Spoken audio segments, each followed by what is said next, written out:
পুরো এপিসোড দেখতে জি5 অ্যাপ এখনই ডাউনলোড করুন।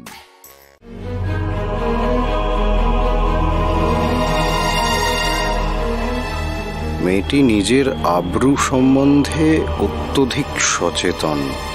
কেন? আরে বাবা, খাবার দাবার নিয়ে এসেছি, সবাই মিলে একসঙ্গে জমিয়ে খাওয়া দাওয়া করতে হবে তো। এই রোহিত, তুমি পান্তুয়া খাবে তো? হ্যাঁ হ্যাঁ, সে তো অবশ্যই। বলছি রাজীব দা, এই মেয়েটির সঙ্গে বোধহয় কোনো ফিজিক্যাল মানে শারীরিক নির্যাতনের কোনো ঘটনা ঘটতে পারে অতীতে। তুমি দেখো না, ও কেমন একটা নিজেকে নিয়ে খুব সচেতন মনে হচ্ছে না?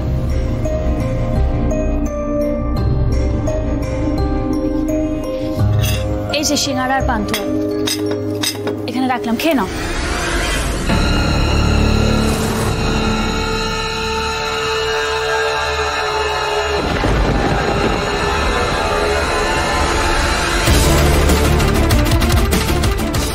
না না, আমি সিঙ্গারা মিষ্টি এসব কিছু খাই না। আমি আপনারা খান। আমি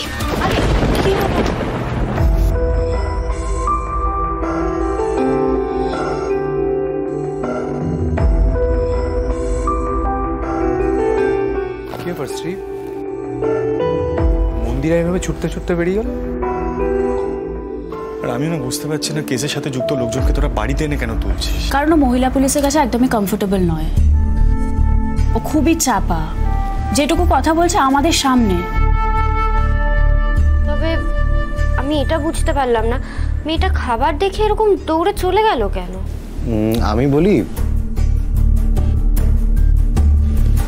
আমার মনে হচ্ছে এই খাবারগুলোর সঙ্গে হয়তো মেয়েটির ট্রমার কোনো একটা লিঙ্ক আছে।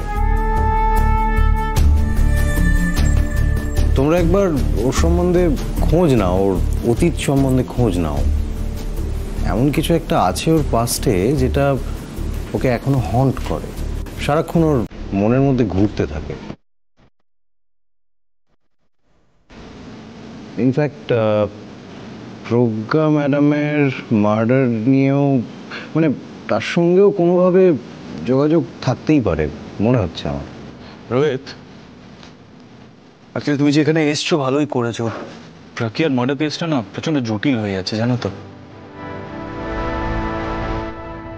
আচ্ছা বলছি, আমার কাছে কয়েকটা স্কেচ আছে, সেই স্কেচগুলো একবার অ্যানালাইজ করে বলতে পারবে মানে যে এঁকেছে তার মানসিকতাটা কেমন হতে পারে?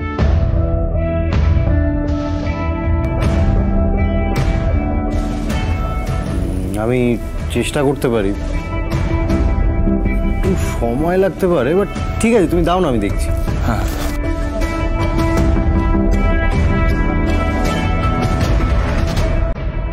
আচ্ছা সোমদা, নিপা কি বললো গো? খুবই ভেঙে পড়েছে শ্রী। রুদ্র গেছিল থানায়। ও রুদ্রদা গেছিল তো? সিড আবার কোনো ঝামেলা করেনি তো? হ্যাঁ, সেই আমার তো মাথাটা খারাপ, তাই না?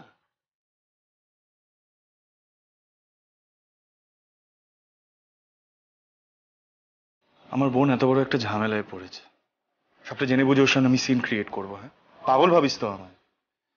কিন্তু কি জানিস তো, আমার না সত্যি ওখানে ঝামেলা করার দরকার ছিল। Nipa was crying. আর তোদের রেসিপি স্যার কি করছিল? একটা কথাও বললো না নিপার সাথে, দাঁড়িয়েছিল। রোহিত, এই যে স্কেচগুলো একটু ভালো করে দেখে নাও তো।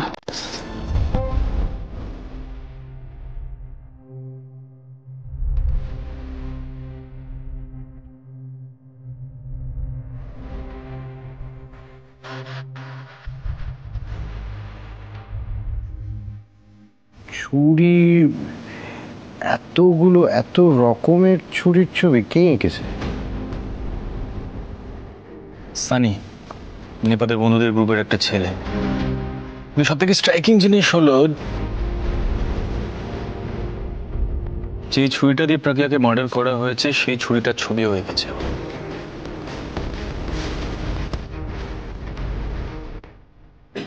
ডেঞ্জারাস। কিন্তু সানি তো প্রজ্ঞার কেউ নয়, মানে ওদের মধ্যে তো কোনো যোগাযোগও নেই। অ্যাপারেন্টলি তাই তো মনে হচ্ছে।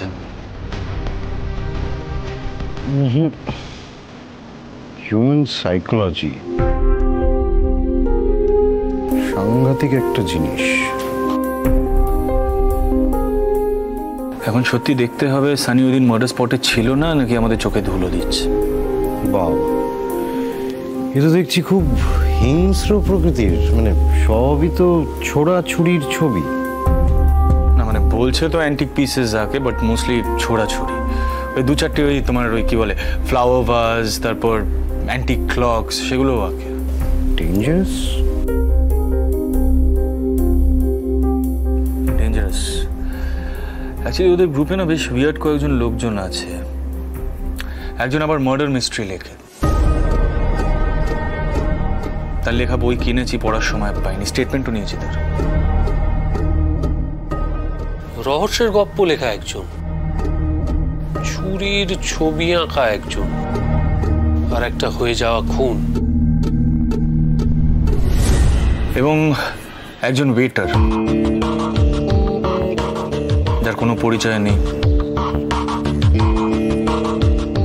তাকে ট্রেস করাও অসম্ভব হয়ে যাচ্ছে। সব মিলিয়ে না খুব জট পাকি আছে কেসটা, বুঝলে রোহিত? অদ্ভুত একটা রহস্যের মধ্যে আমরা জড়িয়ে পড়েছি ভাই সিদ্ধার্থ। আর ছুরিটা ছোট গিন্নির হাতে থাকায় প্রাথমিক সন্দেহ ওকেই করা হচ্ছে। আচ্ছা দাদা ভাই, কাল বেল হবে তো? একদিকে বেলের জন্য ছোটাছুটি, আর একদিকে কে মার্ডার করেছে সেটা খুঁজে বার করা, সব মিলিয়ে মাথা খারাপ হয়ে যাচ্ছে আমার। দেখো ভাই সিদ্ধার্থ, ওই ছোট গিন্নির কোর্টের দিকটা কালকে আমি সামলে নেব। তোমরা বরঞ্চ অন্য দিকগুলো দেখো।